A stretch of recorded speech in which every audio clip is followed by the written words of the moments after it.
volta com Toda Mulher. No programa de hoje estamos falando sobre os benefícios da ampliação da licença paternidade. Em âmbito federal, as pessoas que adotam crianças também têm direito a essa licença, essa ampliação da licença paternidade, né?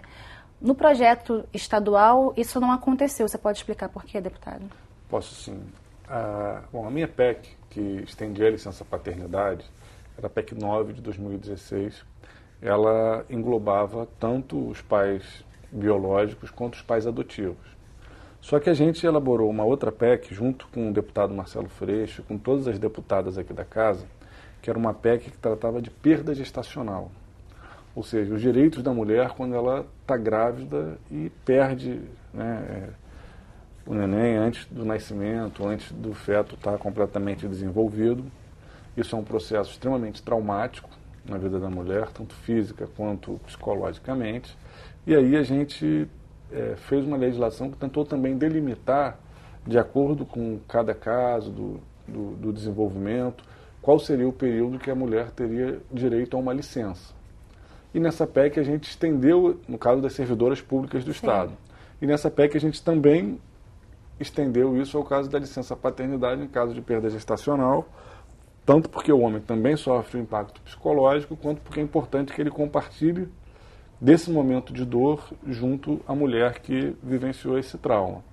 E nessa PEC, que tratava da perda gestacional, naturalmente ela não tratava de casos adotantes, porque nós estamos falando, né, de uma perda de uma mulher que estava grávida. Então essa PEC não incorporava o caso dos pais adotantes. Então a gente ainda está trabalhando pela aprovação da nossa emenda, da nossa PEC 9 de 2015, que é essa PEC que incorpora também o direito dos pais adotivos. Então essa é uma batalha que continua. Já está valendo para todos os servidores em caso de serem pais biológicos, e estamos trabalhando para que ainda esse ano a gente faça essa extensão aos pais adotivos. Acho que isso é importante, inclusive para a própria formação de uma geração que tenha uma outra concepção de divisão das tarefas domésticas, né? E a construção de outros tipos de família, porque o que está por trás, na verdade, desse debate que a gente faz, que é feito na PEC, que imagino tenha sido feito para a lei federal, é a família como um espaço de garantia de direitos também. A família não como um espaço privado em que direitos das mulheres e das crianças são suspensos. Então, acho que como a gente falou aqui, né, são medidas que têm benefícios para todos os envolvidos. Talvez os homens tenham que se ocupar um pouco mais de coisas que eles não querem fazer, porque é um trabalho que hoje em dia ainda não é remunerado, né, é um trabalho de cuidado dentro de casa. Mas eu acredito que pensando do ponto de vista da criança, isso ajuda inclusive na formação de crianças que não vão se recusar a fazer trabalho doméstico em casa, meninos que vão topar fazer o trabalho junto com as irmãs. A gente estava vendo na matéria sobre esses estudos do IBGE recentes, que mostraram que as mulheres estão trabalhando 5 horas a mais, que o fato dos homens estarem ficando em casa por causa de recessão, desemprego, não está se revertendo em mais responsabilidade pelas tarefas domésticas. Tem muitas entrevistas também, e nas entrevistas a gente vê que, apesar do esforço das mulheres de tentar fazer com que os maridos assumam mais tarefas, elas não só não conseguem, como não conseguem transferir isso para os filhos homens e filhas meninas. Então, mesmo na geração abaixo, as meninas também continuam ajudando mais as mães e os meninos se alinham a um comportamento dentro de casa mais parecido com o pai, de dividir momentos de lazer, de jogar futebol, de assistir um jogo junto e tal. Então, do ponto de vista, acho, dos filhos, isso tem uma importância muito grande de formação de consciência, né? De uma nova consciência em relação ao que é esse espaço da família, como um espaço de compartilhamento, de divisão de tarefas, de crescimento conjunto, que não sobrecarregue só uma parte, só mãe, filha, avó. E vocês acreditam que em algum momento essa licença possa se igualar entre homens e mulheres? Que isso seria o ideal, né? Sim. Eu acredito que sim. Alguns países do mundo chegam a praticar licenças iguais, ainda não é a regra, ainda não é a maioria, mas é uma experiência. A gente está vivendo um momento no Brasil que existe uma reacomodação social em curso. A gente tem, por exemplo, a crescente participação das mulheres no mundo do trabalho.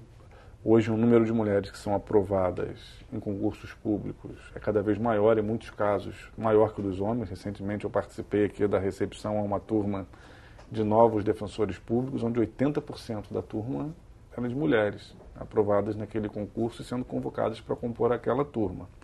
A gente tem um aumento da escolaridade da população, vivemos um período de um relativo aumento do salário mínimo. Isso tem feito com que a sociedade brasileira enfrente algumas das suas características muito próprias, mas muito negativas. Por exemplo, a questão do emprego doméstico no Brasil sempre foi uma questão muito marcada por uma relação de superexploração do trabalho, de uma relação de um trabalho muito precarizado de uma parcela da população com pouco acesso à educação. Isso está se alterando. A escolaridade média do brasileiro está aumentando aos poucos, devagar, mas está aumentando. Tem que aumentar mais. Temos que ampliar o acesso da população ao ensino superior. Isso significa que as tarefas domésticas não poderão mais ser terceirizadas, pelo menos numa grande parcela dos lares brasileiros, porque o próprio emprego doméstico está sendo mais valorizado. À medida que o salário mínimo é valorizado, que cresce a escolaridade média da população, mesmo daqueles setores que têm menor escolaridade, que são boa parte dos que fazem emprego doméstico hoje, esse trabalho se valoriza. Então, não são todos os lares que passam a poder contar com isso. Então, quem vai fazer o trabalho doméstico? Essa é uma questão que está em debate na nossa sociedade. E é fundamental que a gente mude essa cultura do trabalho doméstico ser exclusivo da mulher. E essa é uma cultura muito do Brasil mesmo, né? Porque em outros países isso é uma coisa que não acontece, né? O trabalho doméstico é muito raro e quando acontece ele é muito bem remunerado, né? Até por isso ele é raro. Sem dúvida. É uma herança escravocrata que marca muito a nossa sociedade. É a profissão mais feminina, mais negra que existe e que tem menos direitos, né? Agora a gente também avançou nisso. Hoje o empregado doméstico tem direitos trabalhistas mais próximos dos direitos dos outros empregados. Isso tudo vai nos obrigar a passar por novas acomodações na gestão desse trabalho doméstico. E é fundamental que essa nova acomodação seja uma acomodação que não crie novas desigualdades. Vamos deixar de ter uma superexploração do trabalho né, da empregada e vamos passar a ter uma maior sobrecarga de trabalho na mulher. Não pode ser essa a saída. A saída tem que ser um rearranjo onde os homens compartilhem mais desse trabalho doméstico e aí o cuidado com o filho é básico, porque ali é um momento importante da reprodução da própria família, né, de ampliação e de ampliação do próprio trabalho doméstico, né? Quem tem filho sabe que um filho mais do que dobra a quantidade de trabalho que a gente tem em casa.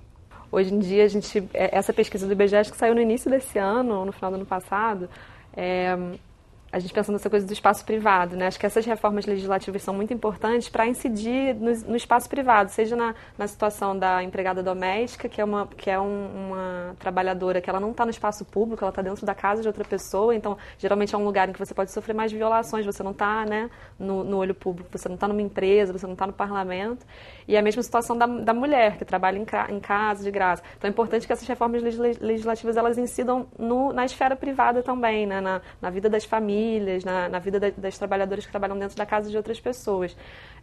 E pensando nisso, de que a esfera privada às vezes é uma esfera de não direitos ou de não avanços, em que os avanços demoram mais, essa pesquisa do IBGE também trouxe que os homens solteiros, que o casamento, na verdade, ele gera um trabalho a mais para as mulheres, que as mulheres solteiras, que têm ainda atribuições familiares, que têm idosos na família que precisam de cuidado, elas trabalham mais do que homens solteiros na mesma condição, mas se elas se casam, elas trabalham ainda mais, porque os homens, o que o IBGE viu foi que homens, quando se casam com a expectativa de que vai ter um alívio na quantidade de horas do trabalho doméstico. E o que de fato acontece, que o IBGE verificou que acontece, que as médias são muito diferentes. Então, reformas como essas que a gente está vendo, inclusive a PEC que está para ser aprovada, a Emenda Constitucional 63, a PEC 9 de 2015 do deputado, ela é muito importante para estender também para os adotantes, porque também é um tipo de família, né? São todas famílias. É importante a gente incidir sobre essa esfera privada, que às vezes a gente avança no espaço público, mas os direitos e as relações pessoais que estão dentro da esfera privada, dentro do lar, das trabalhadoras domésticas, das mulheres, das filhas, andam a um passo mais lento. Agora, o fato dessa licença paternidade no âmbito federal ter sido aprovada com essa política nacional integrada para a primeira infância, deixa claro que, na verdade, não é a questão do direito do homem ou da mulher, é o direito da criança, né? Sim. É isso que é importante ressaltar aqui. Com certeza. Os primeiros dias de vida são fundamentais para a criança ir percebendo aos poucos o mundo, se sentindo cada vez mais, né, separado da mãe. E a relação que se estabelece desde esse primeiro momento é fundamental para que a criança tenha um referencial de afeto, de segurança também no pai. Isso é importante para a visão de mundo daquele ser humano que está começando a se desenvolver ali. Hoje ainda é muito comum você ter nas estruturas familiares uma relação onde a criança tem uma cumplicidade com a mãe e não tem com o pai. Porque o pai aparece como aquela figura distante, às vezes de fora, como se, né, não fizesse parte do mesmo jeito daquele ambiente familiar, né?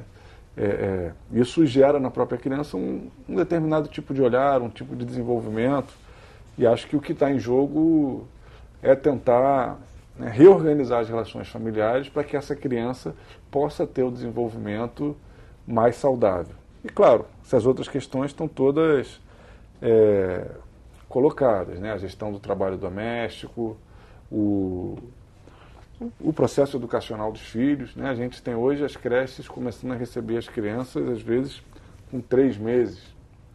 E aí o que acontece? A mulher volta para o trabalho e aí tem que pagar uma creche para o filho, ou o governo tem que manter uma estrutura de receber essa criança ainda com 3 meses. Um neném extremamente marcado por fragilidades, inclusive físicas, ainda começando a tomar as vacinas.